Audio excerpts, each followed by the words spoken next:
Hey everyone, George here, and today I want to recommend a book.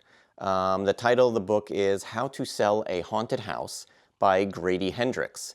It's a horror comedy novel, and it's about a brother and sister, Louise and Mark. Their parents pass away, and they inherit their childhood home. They have two very different personalities, and they sort of have to manage now owning this home and trying to sell it. But obviously, as you can tell from the title of the book, the house is haunted.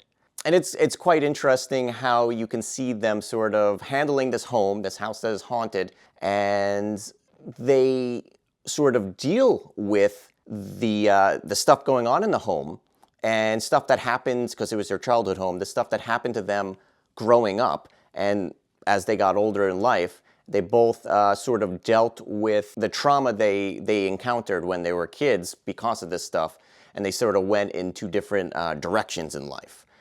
Louise grew up and sort of left home, just went on the other side of the country and became a successful person in San Francisco.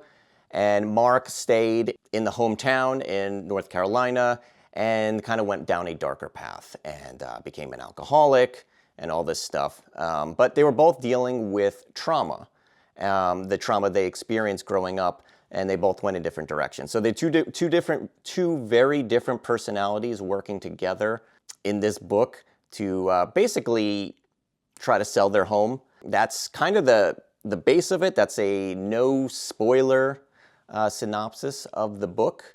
There's a lot more that goes on. I liked it. I liked it a lot, I'll say, but there's some caveats to me saying I liked it.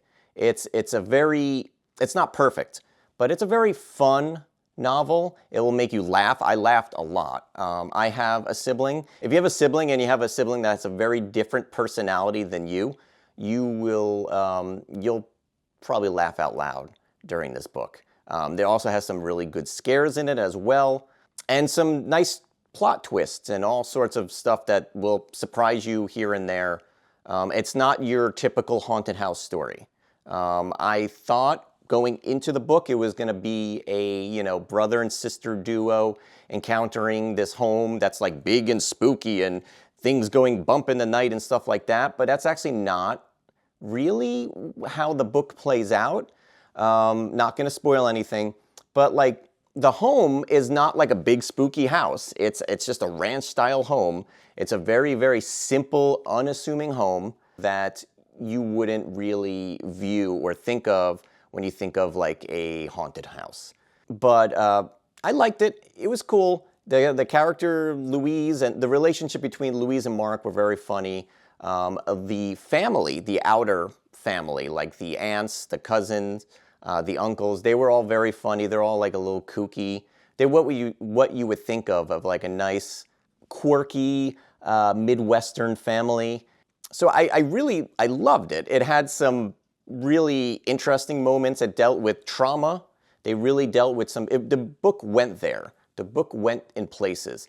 And so they dealt with trauma, and there was even some body horror. There was actually a few moments of body horror that like would make you like wince and squirm a bit while you're reading the book. But all in all, very funny, good opening, good middle part, good final act in my opinion. But the book is not perfect. As much as I loved the book, there were some things I disliked about the book. The characters have some serious plot armor. Louise, you're reading the book, and the story is told through Louise's eyes. Even though it's told in the third person, everything you're seeing is because Louise is seeing it and experiencing it or hearing it. But she has some major plot armor, which, things are happening maybe midway through the book, and you're like, how is a person going to get out of this? But, things kind of happen, and the characters get out of it, which sort of leads me into my other issue with the book is sometimes obstacles just come out of left field. They come out of nowhere. obstacle. An obstacle pops up and it's like, oh, okay. And now we're giving it a backstory about that. They never really acted like this was ever a thing. I'm gonna be honest here. I'm starting to think maybe that was purposeful from Grady Hendrix, because this book deals with trauma and people experiencing trauma and handling trauma in their own way. And Mark has a backstory, which he reveals later on in the book, about what he's encountered growing up as a kid and then going into college and then after college. And the same thing with Louise. You're seeing it through her eyes, but there's secrets that Louise has that you as a reader don't know till later on. So I feel like it kind of works that some of these things can pop up out of nowhere, because Louise is withholding information from you, and so is Mark. Both of the main characters are withholding information from the reader. For the obstacles, I guess I'm okay with the obstacles popping up. Because they withheld information, and then you slowly find out over time to the end of the book that it's like, okay, now I get the whole story, I get the whole picture. Okay. The writing style of the book is very good, very easy to read, very fluid, fun, light. I feel like I got a little confused a few times when I was reading the book in terms of some of the description, and I wasn't 100% sure.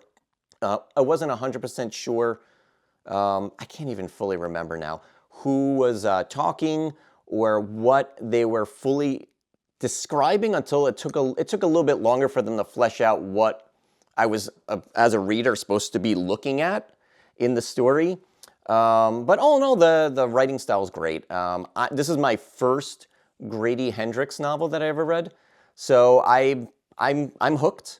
I'm gonna read another book of his. I'm not sure which one, still figuring that one out, but I really enjoyed his writing style. It's just nice and light, and you can just like go through all the pages. It's wonderful. Another thing is, I love puppets. I am a big Jim Henson fan. I love the Muppets. I love Kermit the Frog. I love Big Bird. I love them all. I love Sesame Street. I'm a grown man, and I love puppets. I love them to death. And if you like puppets, you will like this book, because the mother, because they inherit the home, and the mother had a puppet theater. So there is a haunted home with hundreds and hundreds of puppets in it. And I think you can kind of guess where I'm going with this, is there are maybe sometimes the puppets may move on their own. I don't know, maybe without a hand in it. But yeah, I really enjoyed the humor in it, and the way that they wrote the puppets into this story was very funny. Or Grady Hendrix wrote into this story was very funny. But all in all, I really enjoyed this book. So this book, if I had to rate it from 1 to 10, I would give it a solid 8.